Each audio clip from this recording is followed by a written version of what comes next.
So, when was the last time your doctor mentioned homocysteine to you? We do look for it. It's a known metabolic marker.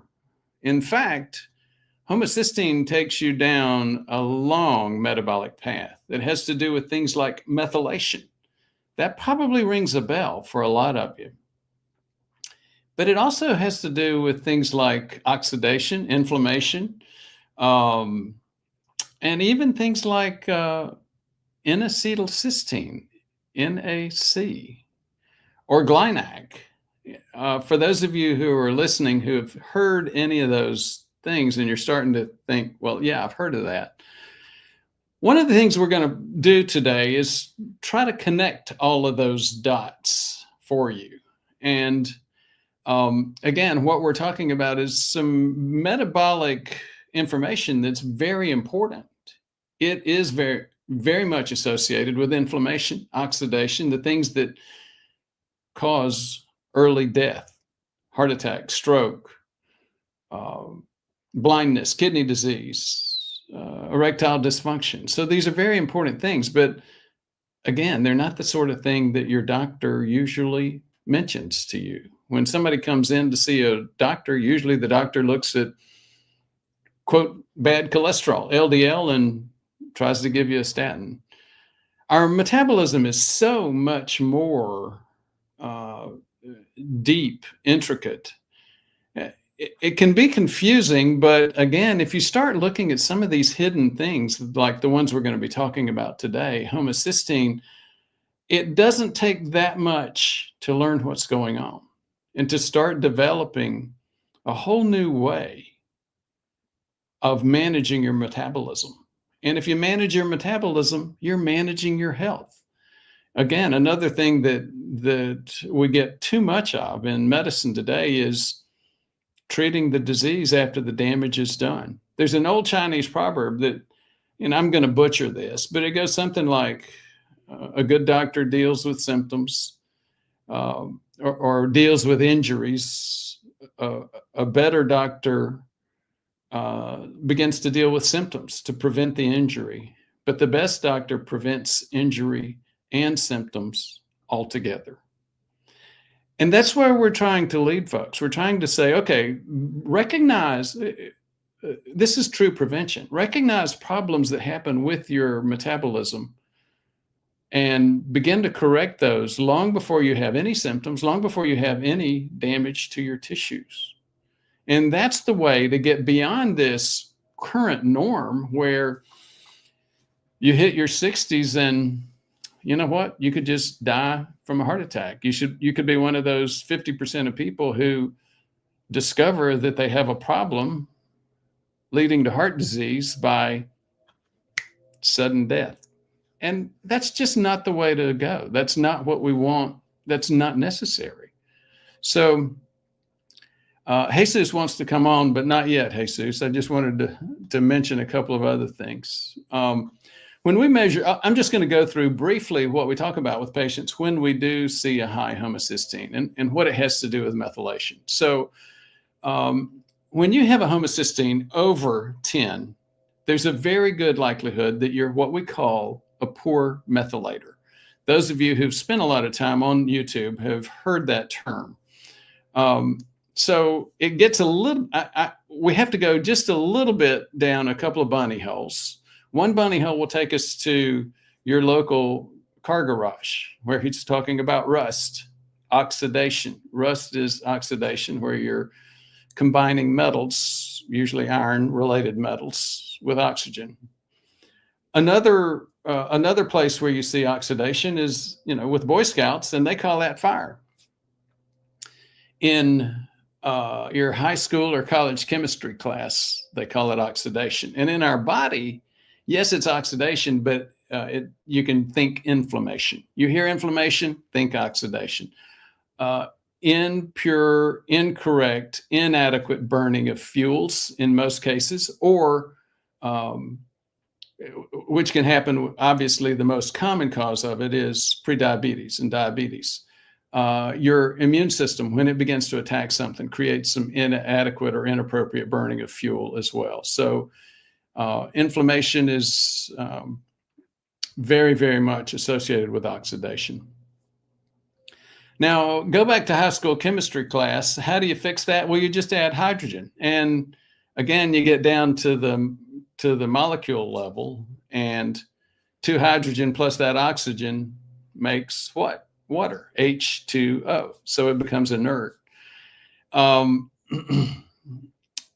Now, that's not exactly how the human body neutralizes oxidation. The human body uses a thing called a methyl group, and you'd have to know just a little bit about organic chemistry. But again, that's where this term poor methylator comes from. You see, the human body uses methyl groups to neutralize oxidation. And you may remember and think about another thing when you're thinking about oxidation and inflammation.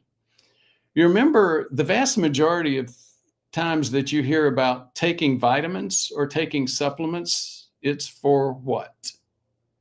Antioxidants. The classic antioxidants are vitamins A, C, and E. And those have become a major portion, if not the biggest portion, of the supplements industry. Well, there's something that you need to know. You're missing the key part here, and that is you're not using the body's own method of antioxidation or reduction.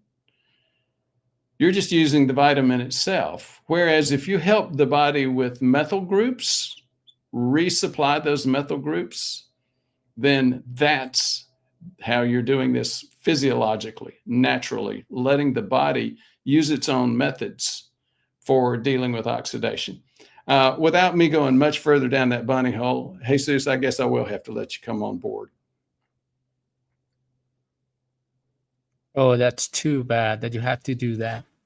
You were doing such a great job.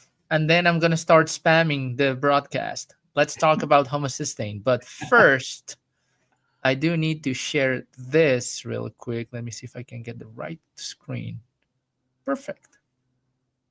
So we have a new product. Dr. Brewer was discussing, hey, a lot of people don't know they have a problem.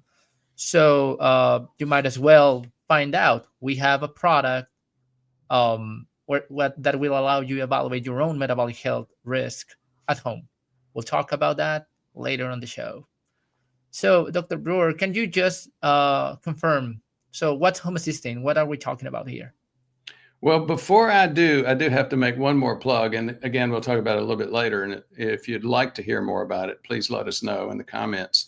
One of the things that is a big problem for us is the cost for seeing us. There's only like one of me. We've got a few NPs that work with me that we've trained.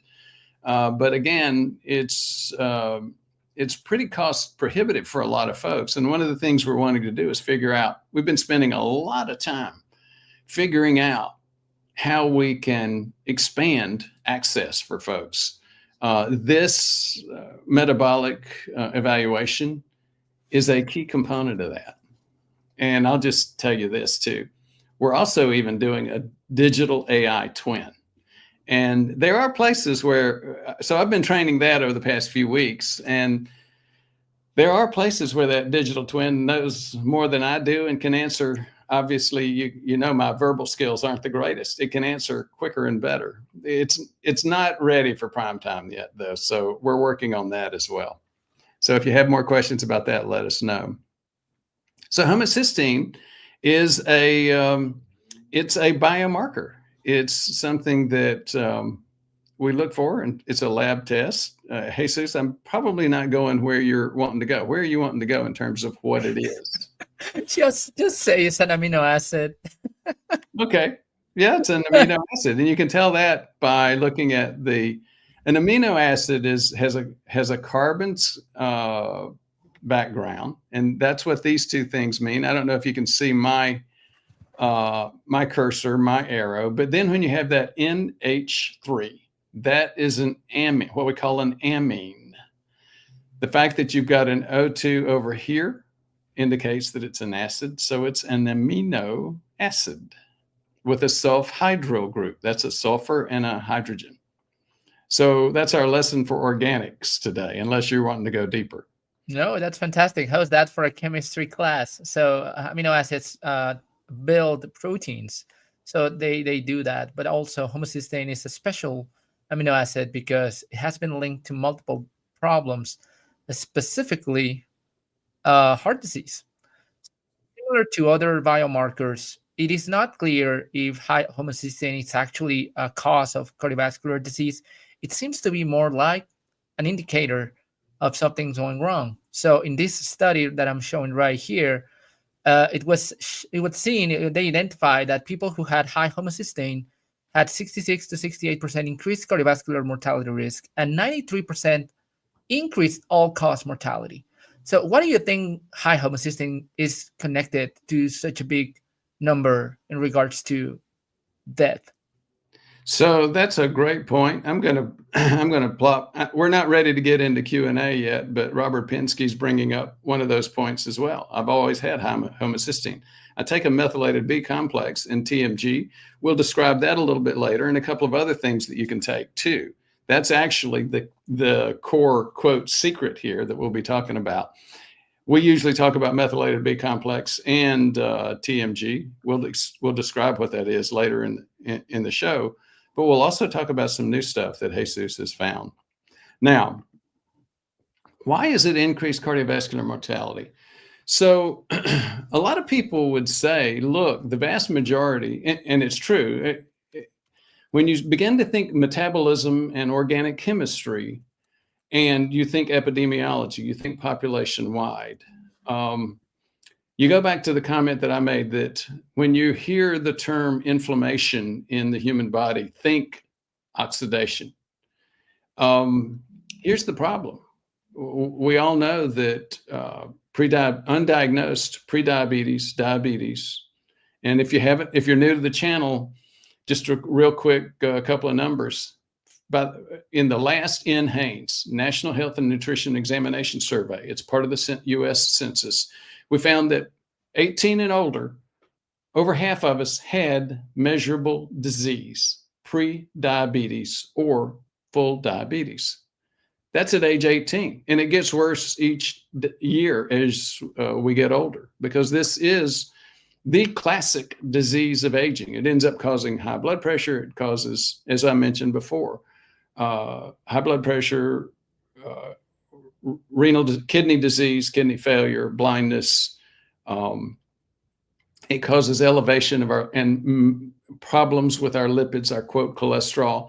We're not going to get too deep into the cholesterol conundrum today, because there's again another set of boogeyman that unfortunately most doctors are following when they should be following something else. Back to the real statistics. So out of those 52%, there's another way of looking at that. 52% have measurable disease. What people actually are healthy from metabolically healthy, it's only 8 to 12%.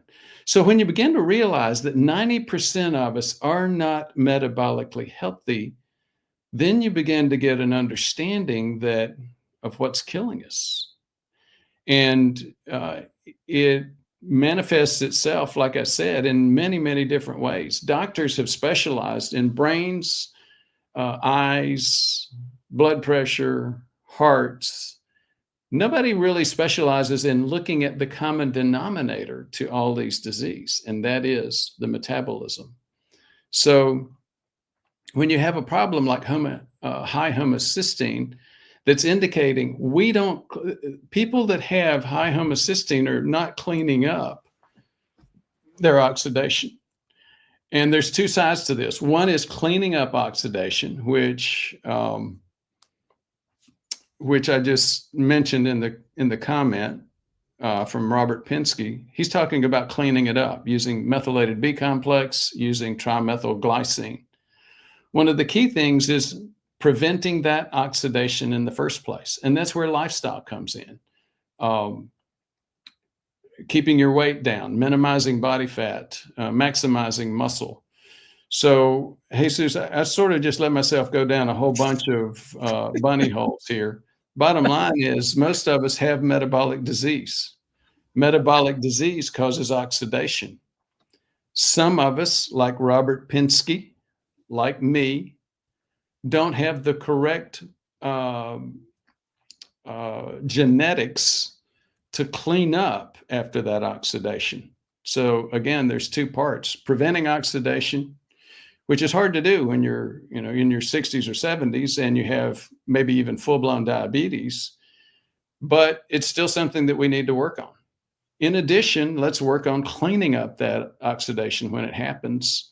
And that's where this high homocysteine indicator comes in. It's showing us that you've got oxidation and you're struggling, your body's struggling to clean it up. Oh man. Talking about being all over the place. Remember I told you before the show, people are saying we're all over the place. We need to be more organized. And then you just jump into a labyrinth of multiple things, which I appreciate because you're telling the answer right away, like how to deal with this problem. But I was just trying to set up what the problem is to begin with. Well, maybe you better set that up because as I told you, this might not be the right channel if you're, number one, not wanting to get geeky, and number two, not wanting to go down a few bunny holes. And people, this is how Dr. Brewer behaves when he gets irritated. I'm sorry, Dr. Brewer. And I just forget to mention, you were right. Like metabolic disease causes all sort of problems, including poor PP function, erectile dysfunction. So the optimal value, just like you said, 10 or less. Optimal would be 8 or less. So that's the target. But we don't want you to just be chasing a number. It's not about chasing a number. It's about identifying this indicator and doing something to manage it. That's the thing. So you mentioned already, like genetic predisposition. Genetic predisposition usually behaves on the way of MTHFR gene. Some people call it the MTHFR gene. Pronounce it as you wish.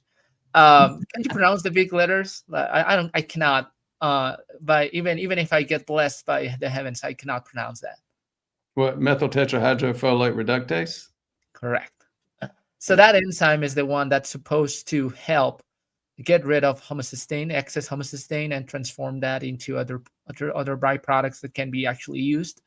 Some people have a genetic deficiency of these enzymes, so they cannot metabolize homocysteine properly, right?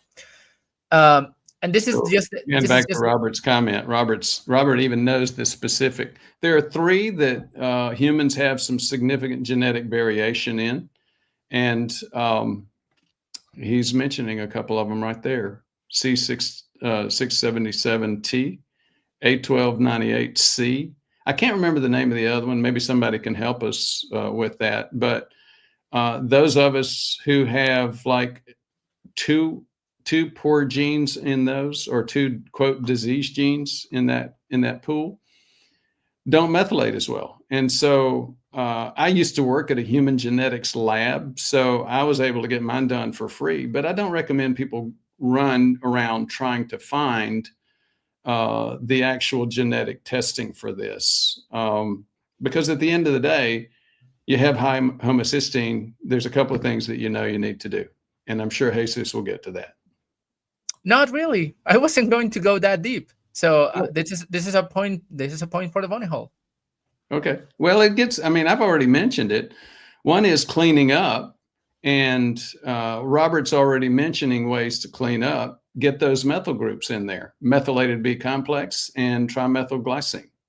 We can go a little bit deeper into those later, but that's the cleanup phase. But as I mentioned before, the best thing is to prevent the oxidation altogether. Mm-hmm. So what's your favorite food that you like to hate on, Jesus? Favorite fruit that I like to hate on? I hate avocados, but I know they're healthy and I eat them all the time. But I don't know if you're thinking about another cereal. Fruit. You hate cereal, and I was just one of the worst ways of increasing your oxidation, whether you have diabetes or not, is eating breakfast cereal. So all these things about preventing it in the first place gets back to all of those things that we talk about: decreasing highly processed carbohydrates like cereal. That's the worst one. baked goods. I used to eat bread all the time when I was young until I found out I had prediabetes. Pastas, all of those things are a big deal. And you see the carnivore community, one of the major reasons that carnivore is so popular is that it's an easy way, a very easy and simple way to just cut those glycemic carbs, those carbs out of your diet. They're going to raise your blood sugar. Yep. And the other part is we usually don't recommend you getting the genetic testing. Like, you can get it if you want, but usually if you have high homocysteine, we want to look for how to fix it, and we always assume that there will be a genetic factor involved.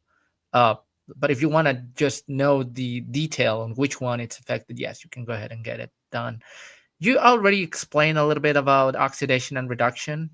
Just remember, whenever we talk about oxidation, what happens is that particle, that atom is losing electrons, and when one atom loses electrons, another one is going to gain them, so that other one gets reduced.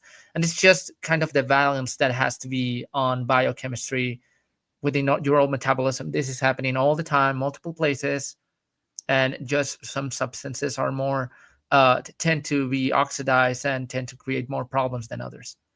So this is kind of just a quick refresher.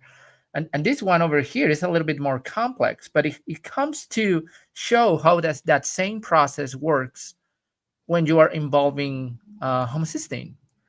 So I want you to take a look at those two players over here. You have 5-methyl tetrahydride folate. So we have folates involved, vitamin B9. Then in the middle, you have vitamin B12. Then you have zinc that is involved. And there's right there something called the folate trap, which is basically where you are able to metabolize that homocysteine so it can get turned into methionine and it gets reduced. That folate trap is usually where problems arise. And one of the major components, or one of the most popular components that you will see that is causing high homocysteine, is actually a deficiency on B12, B9, and vitamin B6 as well. Do you want to add something on this? If you don't mind, yeah. So first of all, I thought I got geeky on my bunny holes. I didn't get into electron borrowing. That's pretty deep. And this is deep too, but you bring up a couple of points. Homocysteine, you see on the left of the large circle on the bottom, and methionine on the right. Both of those are what we call, as Jesus mentioned earlier, amino acids that have a sulfhydryl group, that hydrated sulfur group on it. Basically, what our body is doing is using these things to decrease having too many electron groups, which is leading to unstable, oxidized proteins, amino acids, things like that. Yeah. Wickian syndrome and a couple of others are bringing up really good points. I keep giving people these things. The methylated B complex, but it's not lowering their homocysteine. In short, I'll say this. I don't think the goal, and I've seen that many times with my patients as well. They say, well, I took it and it really didn't lower the problem, lower the homocysteine. Well, I don't think that's the goal. I think the goal is to have your body having those methyl groups available. The only way you're going to lower the homocysteine is lowering the inflammatory processes in the beginning. So we can talk a little bit later about that as well. Yeah, and just a quick remark on methionine. I said methionine and you said methionine, so I guess that's the correct one. So yeah. Methionine, a big source of methionine is actually red meat or meats overall. And when I was doing research on this, I found some articles here and there saying, well, if you have a meat-rich diet, you have a lot of methionine, and that's high methionine, it's going to create more homocysteine. But the evidence is still conflicting. When researching on PubMed, I saw a couple articles where they tested methionine-rich diets. Turns out they didn't necessarily increase homocysteine levels just because methionine can be also metabolized in other pathways. So there is a balance, and it's not clear. It's not white, black and white. I won't be surprised that there are people who have a methionine-rich diet on which their metabolism actually might predispose them to have high methionine levels, high homocysteine, more inflammation. But I don't think that's just an universal truth for everyone. So I just wanted to point that out. Not saying every time you eat a lot of methionine, that means you're going to have a lot of homocysteine. I don't think that's the case. There are mechanisms to balance all of this. You're not saying it depends. I didn't want you to go there. Like months ago, I was like, well, why can't you just take a stand and say yes or no? And this is harmful, this is not harmful. And then just experience, it's just your experience, and you're right. It always depends. So yeah. Context is everything. I'm reading a great book on that. Yeah. You're always reading books. I'm not going to go there. Yeah. Okay, so this is just another image closely to this, the way of this is being metabolized. On top, you see on one side, and I'm putting it on my other screen because I don't have my glasses, N-methyl tetrahydrofolate being transformed into tetrahydrofolate, and for that to happen, it requires vitamin B12, which is going to be methylated. So this methyl group that helps reduce this chemical process is actually obtained from this N5-methyl tetrahydrofolate. So you get the methyl group from that. This N5-methyl tetrahydrofolate gets converted to tetrahydrofolate, and then you have that methyl group in the B12 vitamin that can now be transported and can be attached to homocysteine. That way, homocysteine can be converted back to methionine, and you don't have like that high level of homocysteine. But what happens if you don't have enough vitamin B12? If you don't have enough vitamin B12, what happens is this methyl group doesn't have where to attach, where some place to be attached. So you end up with a lot of N5-methyl tetrahydrofolate that you cannot use the methyl group from, and a lot of homocysteine around in your bloodstream, and low tetrahydrofolate as well. And this is the enzyme, the tetrahydrofolate reductase, that does that is basically impairing all of this and causing this high level of homocysteine. Now I need a translation for all of that. I'm going to try to translate, but good luck to all of us on that. I love this slide, though, because it shows the essence of what we're talking about. You know, the homocysteine on the right is an oxidized form. The methionine on the left is the reduced form. It's more neutral. It's showing that the body is able to manage that oxidation and neutralize that. So that's where we want to be. And it also shows that the difference between those two is just that methyl group, that little red thing right there, the CH3. For those of you that missed it, you're taking that methyl off of the methylated vitamin B.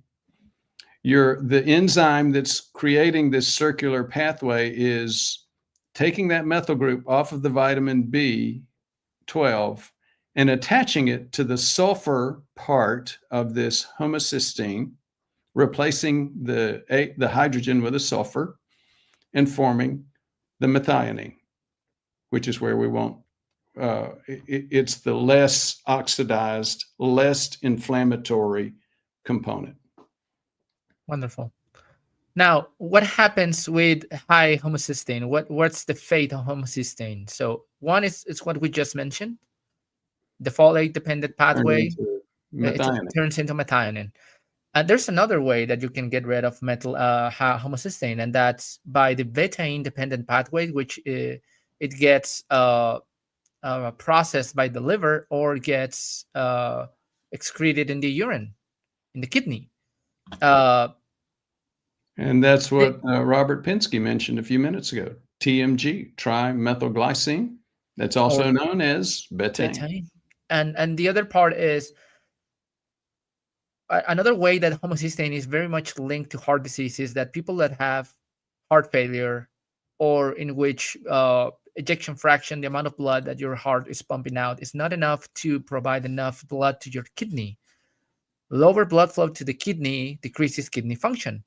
And by decreasing kidney function, you cannot eliminate enough of these toxins, including homocysteine. And then homocysteine goes high because of heart failure indirectly. So that's something that can also happen. Of course, drinking alcohol, impairing your liver function, that's also going to be causing problems with homocysteine elimination. There's another pathway that homocysteine can follow, in which homocysteine is not converted into methionine, but converted into cysteine. And for that to happen, you need vitamin B6. Then cysteine can be used to produce glutathione. And glutathione is a powerful antioxidant just because of that. Glutathione, if you increase glutathione, you can also create more cysteine, or you can create more tools in order to get that homocysteine converted into cysteine down the road. So you come to the point of you have an oxidation problem, antioxidants in paper, they should be helpful. Now, are you going to mention N-acetylcysteine and Glynac? Yes, and just because N-acetylcysteine can help produce glutathione as well.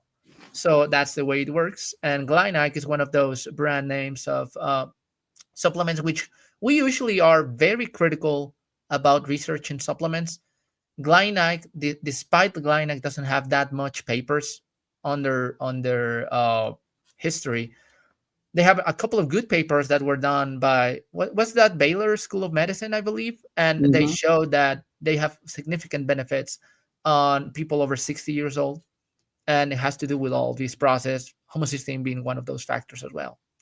But before we go to supplementation and the doses and how to manage it, so I wanted to just give a quick shout out to our sponsor today, us and Dr. Brewer's Investments. And we were able to come up with a metabolic risk assessment that you can do at home. So this kit, if you ask for it, it has a grip strength measurement tool, which grip strength has been associated very closely with cardiovascular risk. The stronger your muscles, it's not so much about your arm, but it's just a way you measure that. The stronger your muscles, the more you're going to live. A home test for the tools, the kits you need for a at-home oral glucose tolerance test, but ways to measure and analyze your body fat, instructions, and access to a portal and an advisor to help you out through the process. We have a debut price of $169.50, and if you buy additional kits for the rest of your family, it's $119.99. And we have a link on the description of this video if you want to go ahead and check it out. You wanted to mention something additional to this, Dr. Brewer, before we go to the doses?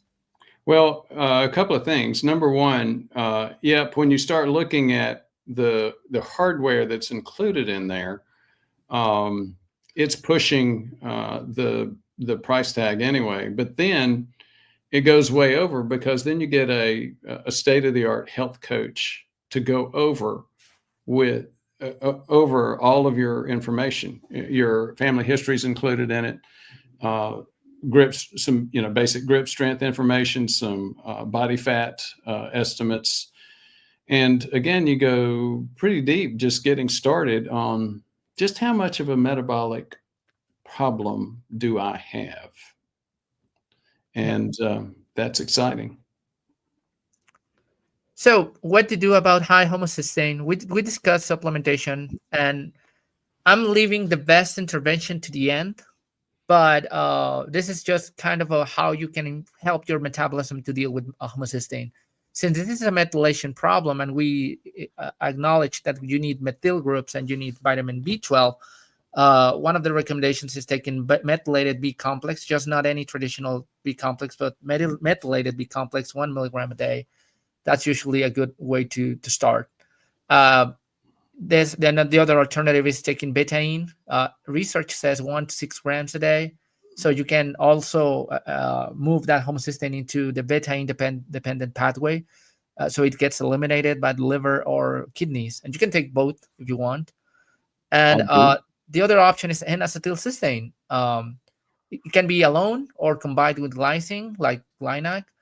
The research says 1.8 to 3 grams a day. You found a good article about N-acetylcysteine, didn't you, Dr. Brewer? Yep, it was making a point that N-acetylcysteine, it was just a couple of randomized clinical trials, which is one of the best forms of evidence. Basically, people that were taking N-acetylcysteine, whether they had evidence of significant metabolic disease or not. So people that and the indicator that they used was the lipids, the cholesterol values, and whether they were good or bad. N-acetylcysteine in both groups improved blood pressure and decreased other signs of disease. So I think, again, fairly strong evidence that N-acetylcysteine helps. Yep. Of course, that's not a surprise. And what you mentioned a few minutes ago, GlyNAC, which includes N-acetylcysteine, has got some great first numbers coming out. Yep. And the best intervention that I could find on the research was actually, drumroll, exercise. Believe it or not, exercise shown that even small physical activity has an impact on decreasing homocysteine. Who would have guessed that? So being active, I would have. So that's absolutely necessary. So of course, you're still going to have a subgroup of people who will be very active and still have this problem. That's when supplements come in. But if you're not doing exercise and you are relying on a pill to reduce this risk, you probably are doing it backwards. I've found myself in this show and so many times going back and trying to deal with this. Some of the influencers out there, both in the low carb community and in other places, you'll hear them talk about don't worry about supplements. They don't make a difference. And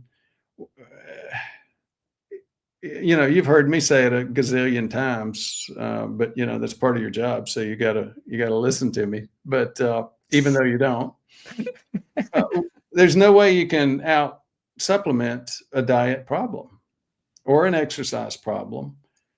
But to say, okay, then totally neglect supplements when the evidence indicates that they help, that's kind of dumb. I exercise and work on my diet all the time. But that doesn't mean that I don't take supplements. I take the stuff that we're talking about here. Yep. You even gave it a shot on Fatty 15. Was it Fatty 15? Yeah, I tried Fatty 15. Even when I told you you might not need that, you still spend hundreds of bucks on that thing.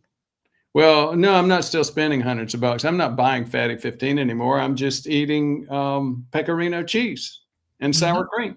Yeah. So you and I, we both have selective hearing. So you cannot blame me for that. Not at all. Oh, come on. Gilbert, can you give us the $35 water ball and let's start answering questions from people.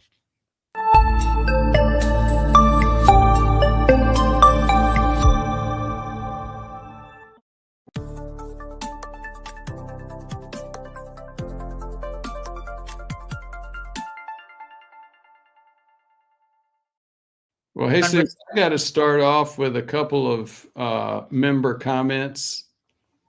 Come on. Are you going to read that for us? Love the bunny holes.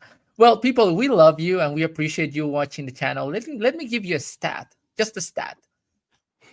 I believe it's like 8% of our audience that watches both our videos from Saturday and the lives, and about 2% of people who watches only the live shows. So about 2% of people might love the bunny holes, and maybe you are here, 2%. We appreciate you. We love you. But remember, we're trying to spread the word because there's millions of people out there that have no idea what this is about. So what we're trying to do is to make it a little bit more simple, even though today we just geek out totally. Yeah. We get between 2.5 and 5 million views in a month. And the vast majority of them are those long form pre-recordeds. Yep. Which is more at an 8th grade level. maybe people. Well, yeah, that's true. That's What for sure. That's for sure. And there's no banter. I'm not around on those, and maybe that's why as well. I'm sure it's because I've been telling you that from day one. It's because you're not there. Yeah, definitely. Well, but somebody has to keep you in check.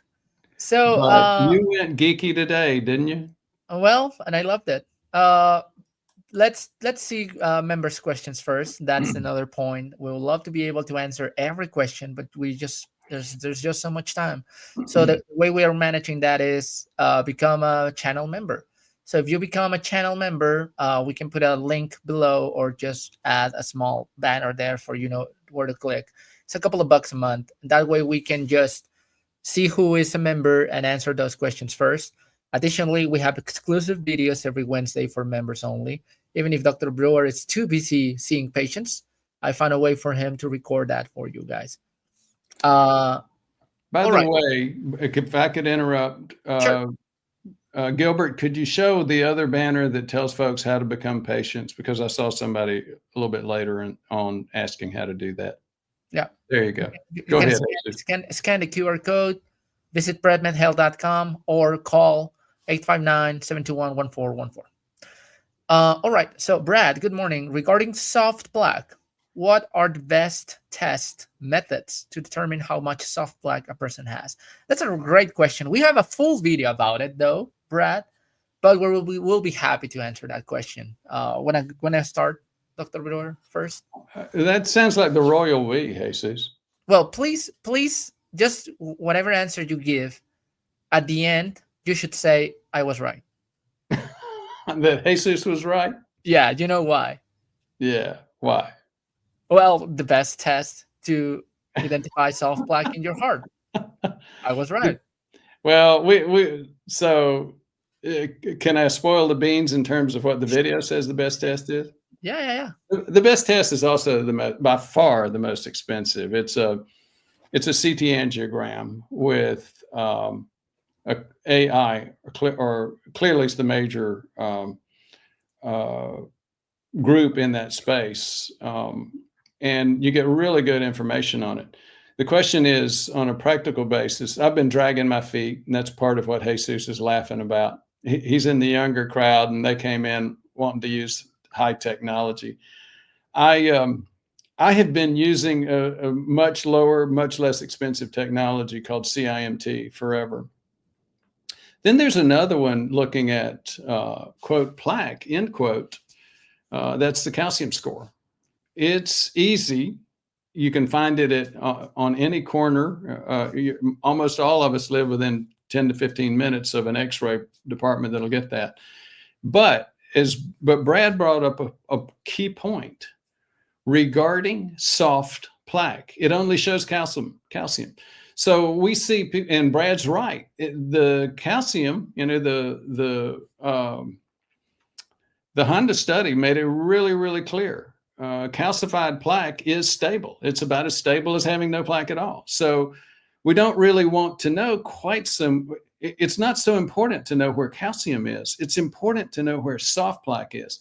And we have seen people, somebody who's basically metabolically out of control, having significant soft plaque.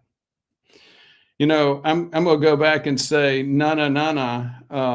I told you so. It was about 4 years ago. We've always said you really don't need statins if you don't have plaque. And sure enough, it was about 4 years ago, the Standards Committee for the American Heart Association said, if you have a negative calcium score, you don't need a statin, no matter what your LDL is. Well, they sort of made progress in terms of going there on statin indications. You need plaque, but they whiffed it in terms of this point. People can have soft plaque and no calcification. And sure enough, we've done a presentation on it. I did it pre-Jesus, and we'd have to go back. That was before you brought in and got all these views. So we'd have to go way back into the past to find it. But before the clickbait era. Yeah, that's right. Well, but fortunately, we do provide substance, which is why that's why it's not clickbait. Anyhow. It's true. It's clickable instead of clickbait. Yep.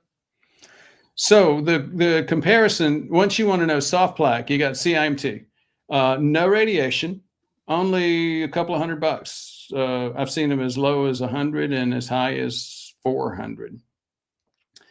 But the problem with CIMT is there's two problems: garbage in, garbage out. So if you get a poor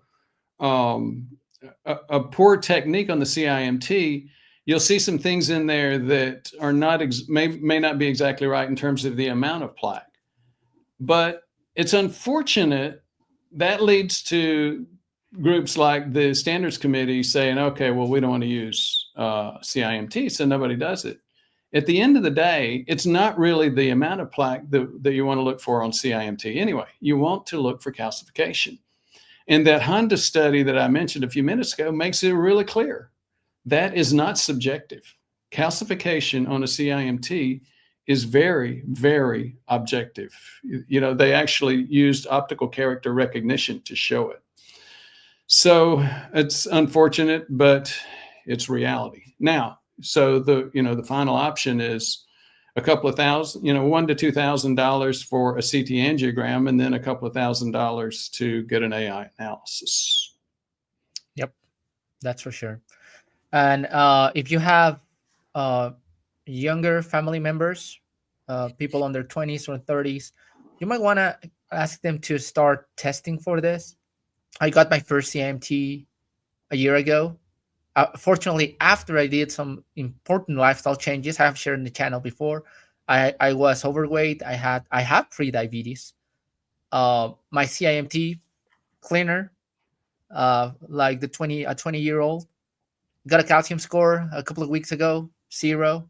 So the chances for me to have soft plaque are minimum, and I want to keep it that way. It's easier to start younger because when you start at your 40s, 50s, 60s, you're very likely to have a handicap against you. So share this to young people as well. They might not understand it right now, but it's important. Richard Middletello, good morning. Good morning to Drifting Life. Thank you for sharing practice time and knowledge. Thank you for watching. We could be talking here all day, every day, but if nobody's watching, how's that saying that if a tree falls in the forest, and nobody's there? And, yeah, exactly right. Whoops, got distracted red late. That's okay, Joe. You can always watch the replay. Love the bunny holes. Well, it's a loving bunny holes trend right here. I love all your geeky and bunny holes. There you go, Jan. Good way to boost Dr. Brewer self-esteem. And I need it. I'm getting beat up. Joe, it's good for your what do you call that? Your imposter syndrome. So yeah, that's right. Sorry if you talked about this before I go here. How important is the D-dimer blood test? It seems expensive. I personally, this is my perspective. Correct me if I'm wrong, Dr. Brewer. Okay. I don't really see the use of D-dimer unless you have symptoms like chest pain, breathing difficulties, stuff like that, that could signal that you're dealing with pulmonary embolism, an infarction of your lungs. Other than that, I personally haven't seen evidence on D-dimer being good for preventive strategies, but I don't know. What do you think, Dr. Brewer? Yeah, it's more of an emergency department kind of test where you're looking for those of you who are not familiar with it, D-dimer actually looks at fibrinolysis, pardon the $20 term, fibrin breakdown. And fibrin breakdown is going to be happening when you've got clots that you might not want to have around, like a heart or a clot in your veins of your leg or lungs. Mm-hmm. So that's more of trying to figure out what's going on with somebody that's got a big problem than it is in terms of prevention like we're doing. Yeah. Tree Lady, is over-methylation real? I'm supposed to be aware of this due to my homozygous COMT gene. I haven't seen that being a problem. But what do you think, Dr. Brewer? I'm not familiar with the terminology, the label COMT gene. We'll have to check it out. Yeah, well, this is not a common thing for first to start with. Yeah. It's called catechol O methyltransferase gene, provides instructions to making an enzyme that helps break down dopamine and other neurotransmitters in the brain. Well, it's a methyltransferase, so Yep. I wouldn't be surprised. I just haven't Yep. worked with that. Yep. This seems to be like very more specific. We'll have to take a look on the research regarding that. But I will say hello, tree lady. Good to see you again. Oh yeah, Or hear from you. Joe SXM, how does the OGT test in the kit work? What are you looking at me for, Jesus? You developed the thing. So this is not the first time people have done a home OGTT test. So we've been doing home OGTT. Well, gosh, I can't remember the name of the group. We've been doing them for at least 5 or 6 years. And with us, with most home OGTTs, they send you a bottle of the glucose solution. We actually send you a powder form, which is purer and actually tastes a little better. So it works the way any other OGTT test would work. So what you do is you fast for at least 8 hours, preferably 12. Then you get a fasting glucose test, and then you take the 7,500 grams, depending on what you're using, of glucose. And usually you mix it in. In this one, you mix the powder in the water. Then you do a test. Now, what Joe may be referring to is, do we do like a blood spot? Meridian Labs, I think that was the name of it. One of the labs that used to do a lot of these did a blood spot test. I'm aware is another lab that did these in the past. They used a blood spot test. This is using the finger stick glucometer. So again, it's not as this is not like a reference lab level test. And the big thing that it really doesn't include is insulin response. But what we're trying to do is get a practical, reliable, something you can do at home, so you can start getting some understanding of your level of metabolism without going through the effort of going into a Quest lab or a LabCorp for a day or a half day and spending many hundreds of dollars on getting lab tests done. Yep. So thank you, Dr. Brewer. What's your opinion on what about CT angiogram with heart flow? Do you know about that one? I haven't heard that one. Do you? Have you? It's the one that has the fractional flow reserve analysis, and they use some technology for that.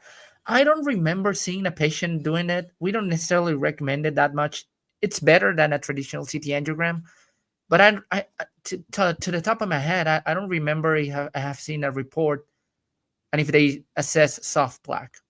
Yeah, and once you start looking at fractional flow reserve, you begin to start asking some of the questions about, okay, theoretically, it's how much flow reserve you have beyond the impingement or the plumbing problem.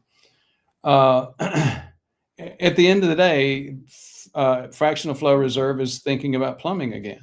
And well, it's not the plumbing issue here. I mean, people come to me all the time in a mad panic saying, but my doctor says I have I have 98% blockage. It's an emergency. I've got to get it done. And so that begs a couple of questions. The first one being, well, you evidently didn't see it as an emergency because you didn't do it and you're here talking to us. But the bigger question, and the question that I always ask is, okay, well, do you run or do you do high intensity interval? Well, and most of the time the answer is yes. And so do you have chest pain when that happens? Most of the time the answer is no. So then you start opening the kimono a little bit and saying, maybe that's not 98% blockage, because I wouldn't be able to be doing HIIT training if it were. Which is people these days, so many folks are coming to us after having seen a lot of the channel. Most folks really aren't surprised about that now. Mm-hmm. Mm-hmm. They're upset, they're concerned. I understand that, but they're not so surprised when we go down that bunny hole or go down that path, because that's what they were thinking when they said, "Yeah, you may see it as an emergency interventional cardiologist," but I'm not so sure I agree. Wonderful. This is a really good question, the one that's coming next. Howie, I have had high homocysteine even though I exercise daily and on keto. After taking methylfolate optimizer, my homocysteine became optimal. Congratulations. My question is, what to do with a high fibrinogen anti-gene? Not familiar with that either. Are you? Not with the anti-gene, but if you're having high fibrinogen levels, there's of course lifestyle. It seems like you're doing that already. I hate to talk about medications, but medications like fibrates or cyclopidine might reduce that, and a bunch of others. Folate, vitamin B9 has been associated with that. But I think this is a great high fibrinogen. It's a great topic to cover on another live show, I think. Yeah, we may want to do that. Yeah. All right, let me see. Howie, even though I have a calcium score of over 3,000, my CIMT showed no soft plaque, and my R3 age 10 years below my chronological age. Congratulations, Howie. I think the question is, should I be concerned? Well, it's unfortunate that you developed all that plaque, Howie, but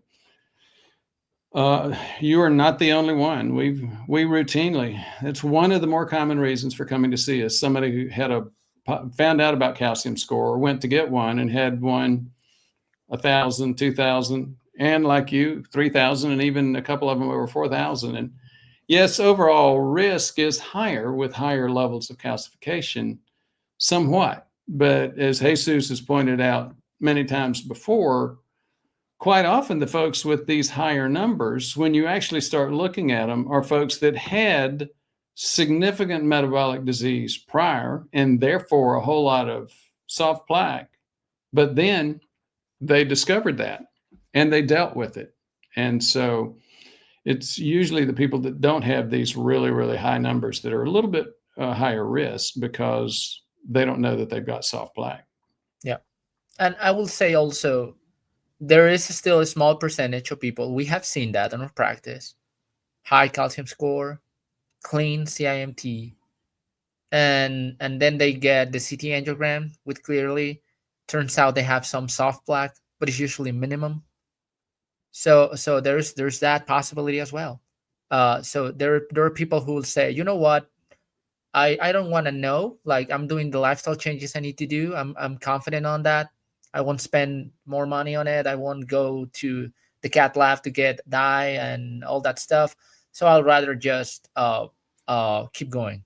Some people will say, well, I don't want to live with the doubt in my mind that I might have some soft plaque. I want to know. I'll go to get that test. So it depends.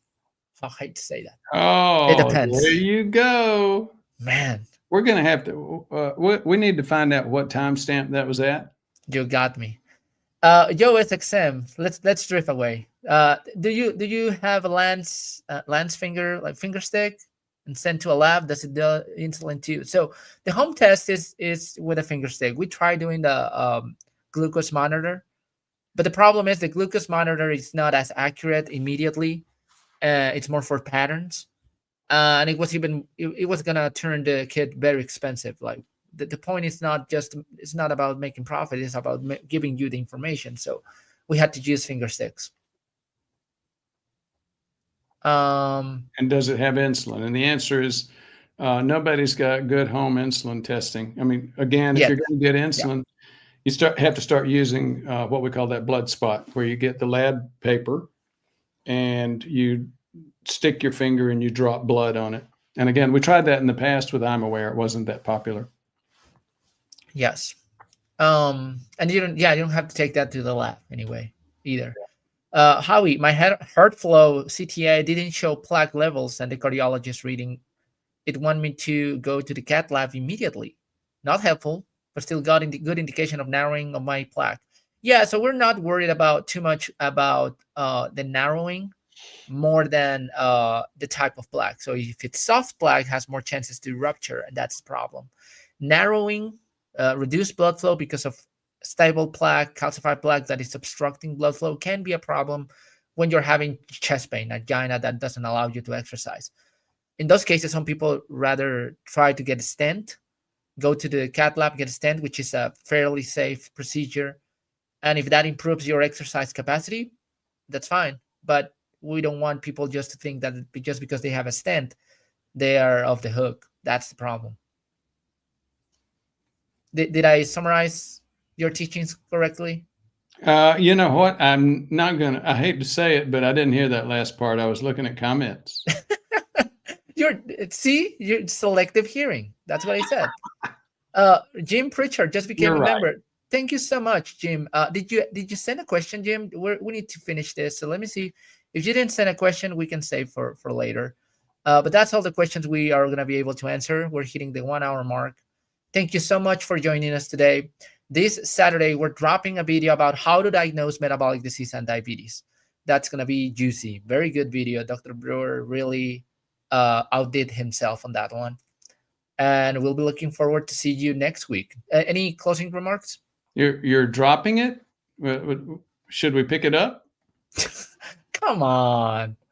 You're And using by that new cool language. It and drops. well, that's what YouTube cool YouTubers say. I I know dropped that's a exactly right. video. You're starting to sound like Nick Norwitz.